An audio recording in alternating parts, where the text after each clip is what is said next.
4 easy steps to starting an awesome podcast. Starting your own podcast probably sounds like a Herculean project for you right now, but it doesn't have to be. In today's presentation, I'm going to show you the 4 easy steps you can follow to start your very own podcast. Step 1. Choose a topic and come up with your show's name. Your podcast is your own show. You can talk about anything and everything under the sun. But if you want to attract a specific audience, then you need to narrow down your topics. You need to define what your podcast is going to be all about. In short, what do you want to be known about? Do you want to be known as the top marketing expert in your niche? Or that funny author who publishes exclusively on Kindle? Whatever you choose, you need to be able to commit and create content consistently and keep your audience coming back for more. Step number 2. Create a plan for your podcast episodes. Podcasting is also a form of content marketing. You want to stand out from the crowd, right? Then you need to come up with a content strategy that will fit your podcast message or branding. Treat your podcast like a business. Plan everything in advance. If you're thinking of interviewing experts in your industry, then write it down in your calendar so you can reach out to them well ahead of time. Create an outline or draft of your upcoming episodes. You don't want to just wing podcast episodes. You could end up wasting a lot of time editing and re-recording episodes if you ramble off topic for far too long. Step 3. Record your podcast episodes. Now that you've got a plan for your podcast episodes, it's time to record your episodes. You're just starting out, so you will need to make sure you come across as someone that people will want to listen to. You can choose to follow an outline of your main topics, or you can read from a script. Step 4. Publish and promote your podcast.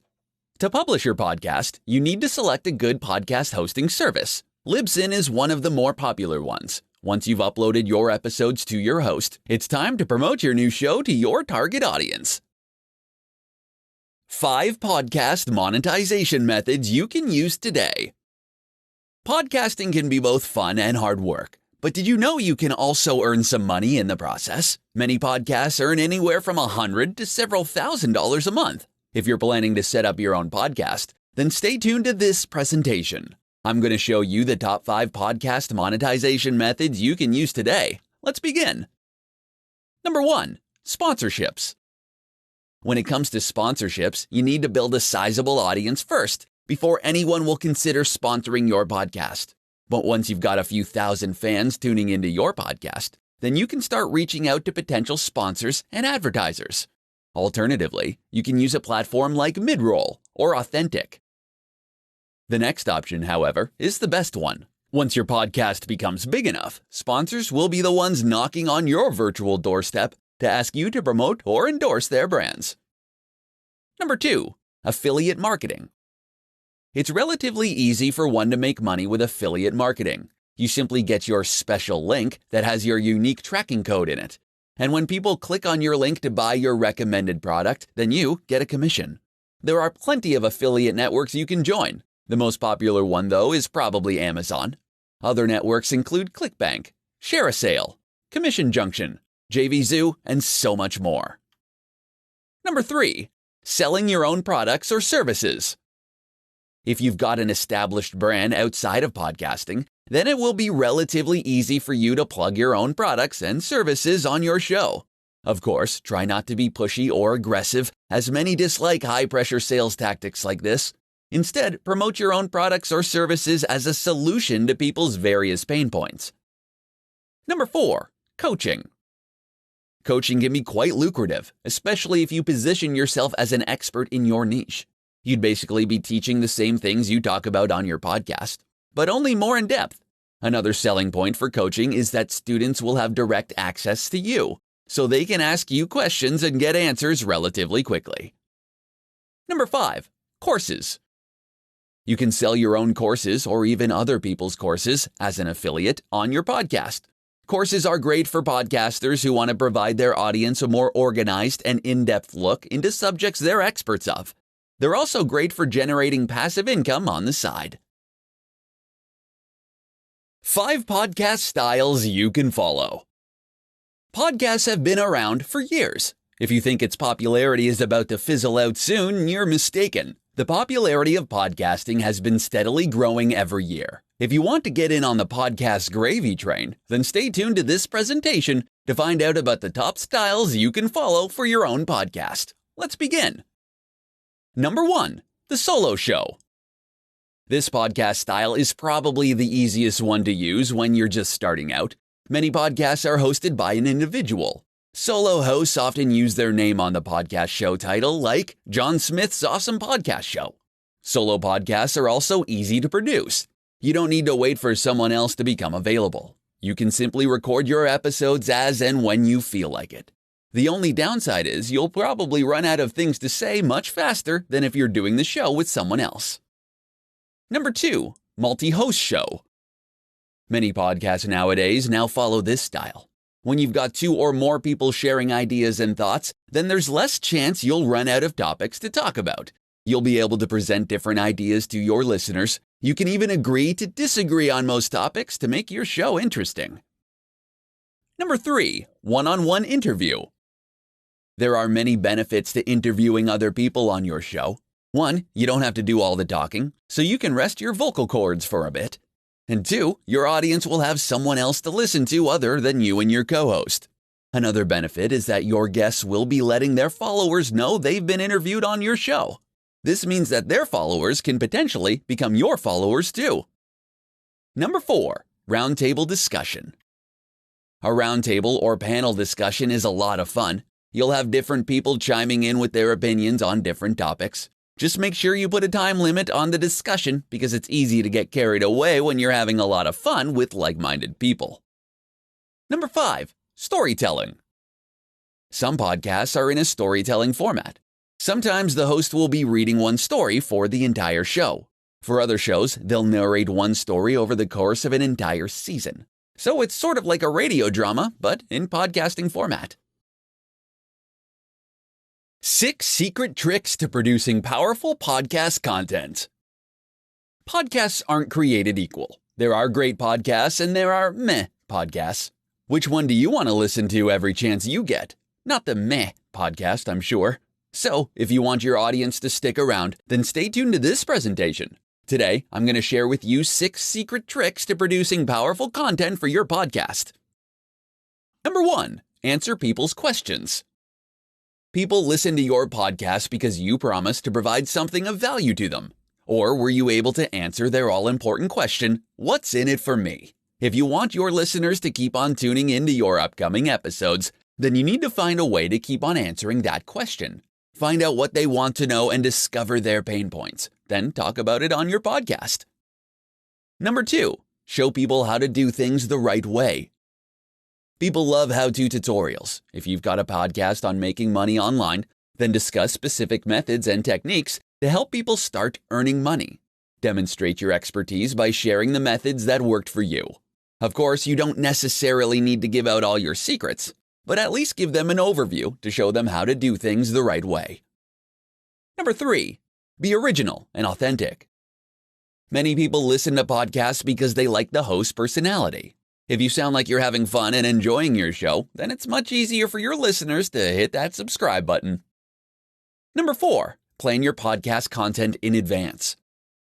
When you plan in advance, then you can basically tell your listeners what your next show is going to be all about.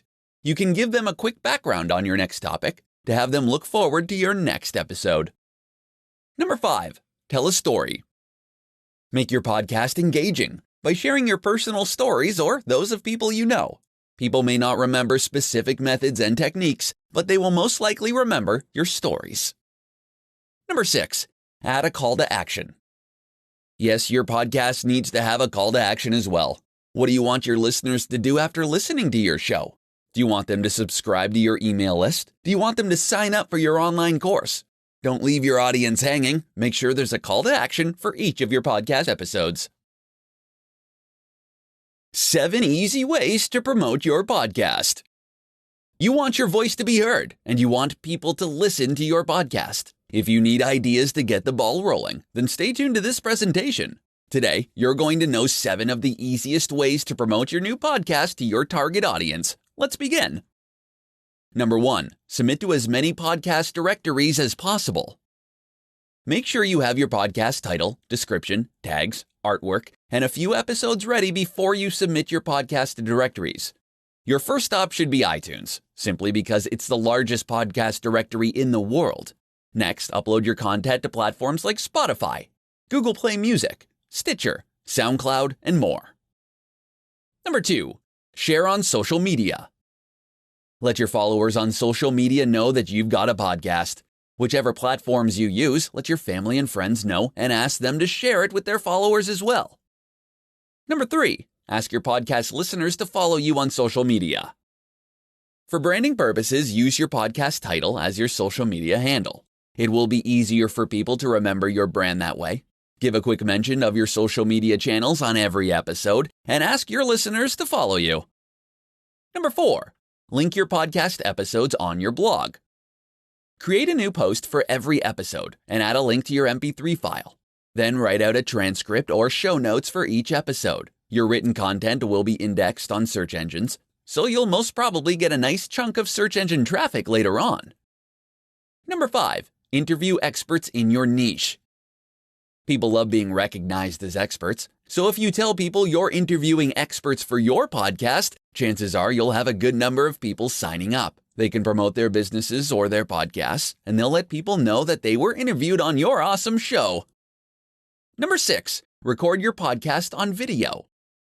Hit 2 birds with 1 stone and video yourself while recording your podcast episode. Then upload it to YouTube, Facebook, Instagram, Snapchat, etc. to give your fans a sneak peek at how you do your podcast. Number 7, pay for advertising. You don't need to spend a ton of money to get the word out about your new podcast. If you can afford to spare a few dollars a day, you can advertise on Facebook ads, Instagram, maybe even Bing ads. In this presentation, I'm going to share with you 10 of the most important tools you'll need for podcasting success. Let's begin.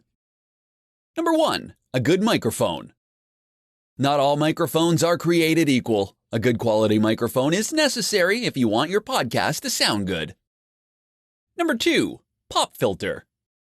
It's annoying to hear B's, P's, G's, and D's amplified on podcasts. You don't want this to happen to your show. Get a pop filter. It only costs a few dollars.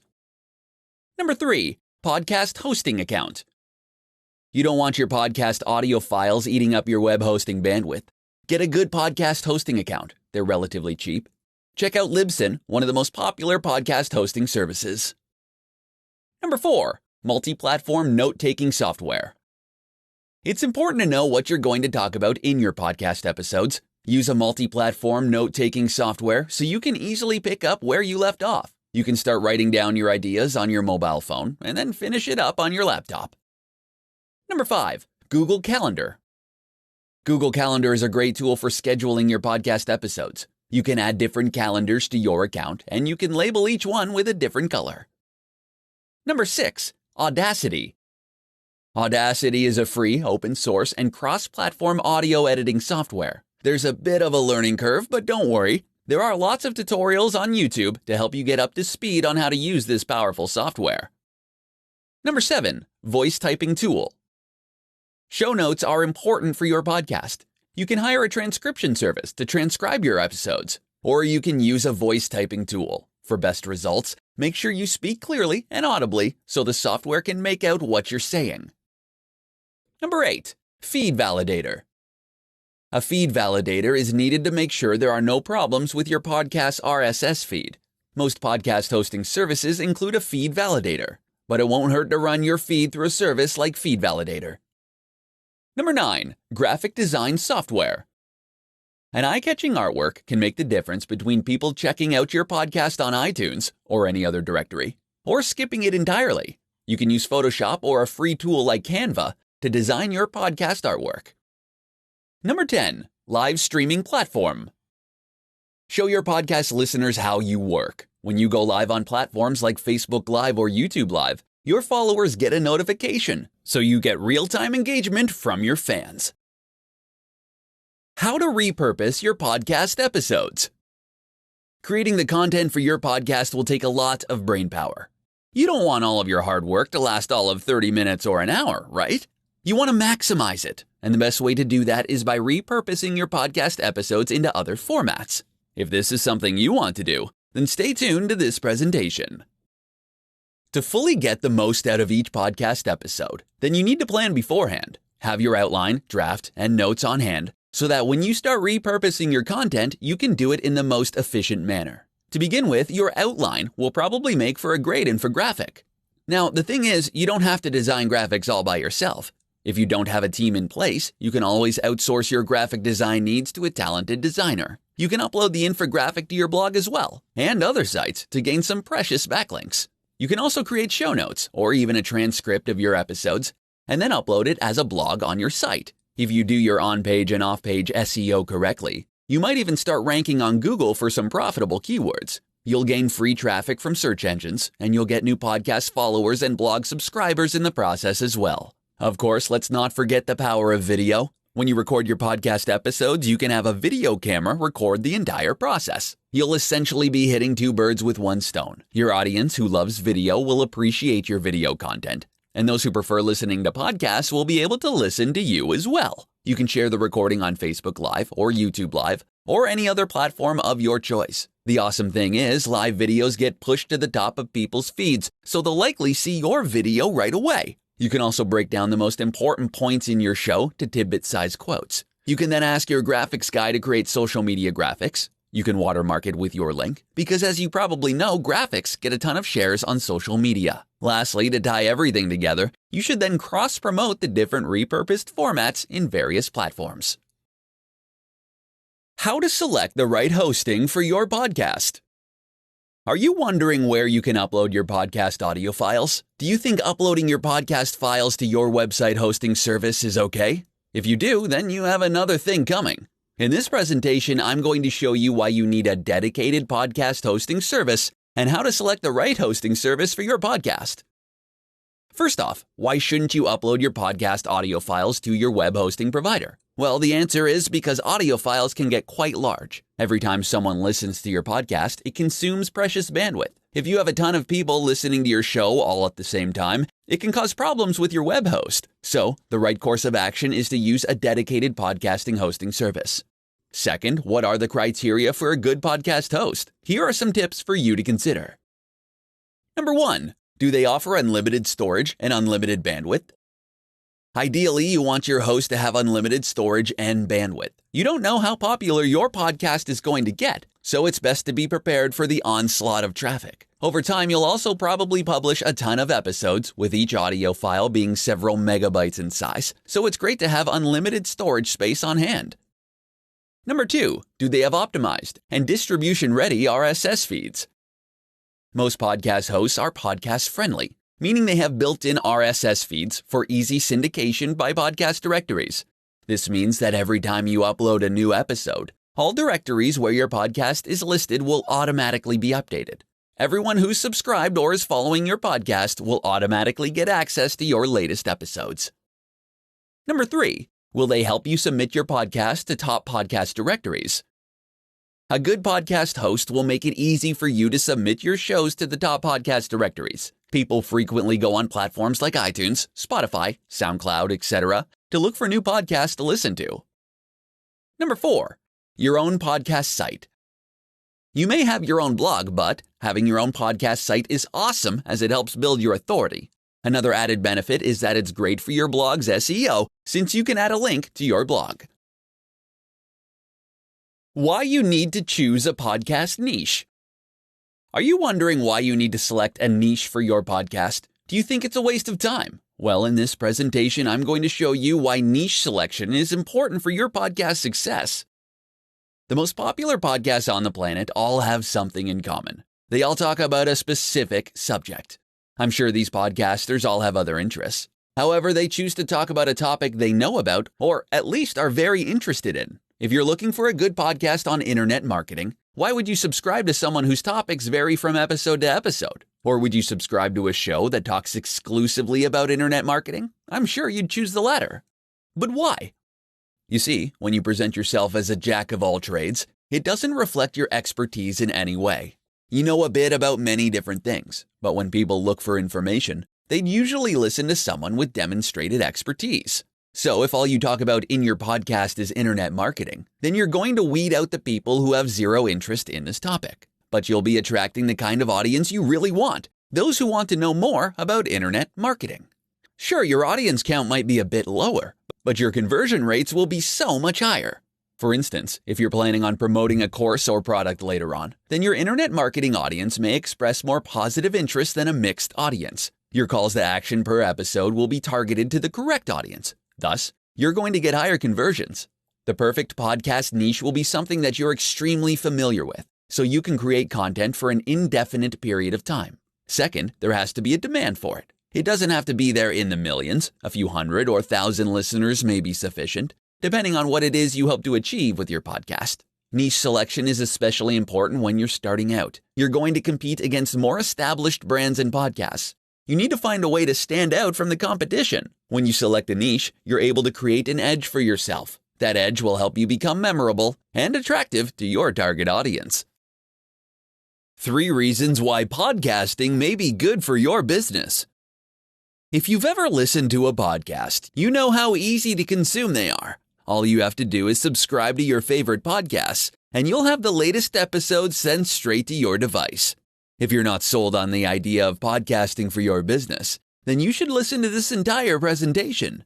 Today, I'm going to discuss 3 of the biggest reasons why podcasting may be good for your business. You'll become an authority figure in your niche or industry. Podcasting is a great way to showcase your knowledge and your expertise in your niche. You can talk about anything and everything under the sun, but if you keep your podcast niche focused and provide tons of value to your listeners, you'll soon have them eating from the palm of your hand. Of course, building trust will take time, but once you have it, you'll find people will look up to you as an authority figure in your niche. You'll attract your target audience. People who will be tuning into your podcast are interested in listening to what you have to say.